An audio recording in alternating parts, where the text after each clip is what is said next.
مطار قرطاج الدولي المنفذ الجوي الرئيس لتونس. تمضي الساعات طوالا على من ينتظر قريبا أو عزيز. أخيرا وبعد طول انتظار تصل أولى الرحلات فتختلط المشاعر.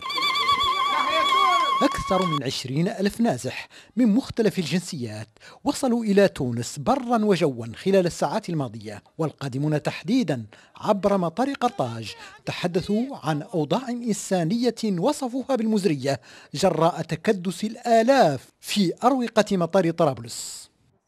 في اللي عائلات قاعدين بيتين للشارع، مضطر ناس تعبت برشا. فما اخواتنا توانسه غاديكا سرتوا الاولاد راهم حاله يرثى لها. النازحون التونسيون يتهمون الحكومة بالتقصير وينعتون الخطوط التونسية بالابتزاز والانتهازية. القادمون من طرابلس يقولون إن الوضع في هذه المدينة يتسم بالهدوء. الواقع في طرابلس عادية جدا.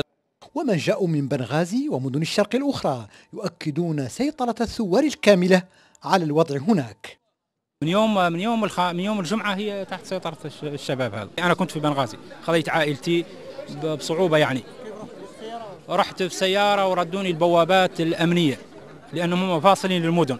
أنا في حدود جدابية، جيش انسحب ولا موجود أي حاجة، فجأة لم نجد فهمتي وجود لأي دولة. وتحدث العاملون في حقول النفط بوسط الصحراء الليبية عن توقف آبار النفط وشل حركة الإنتاج والتصدير.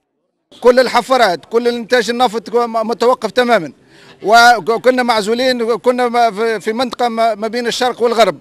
وبحكم الجوار يبقى مطار تونس قرطاج الدولي أهم جسر جوي يربط ما بين ليبيا والعالم هذه الأيام. محمد عبد الله مامين، العالم، تونس.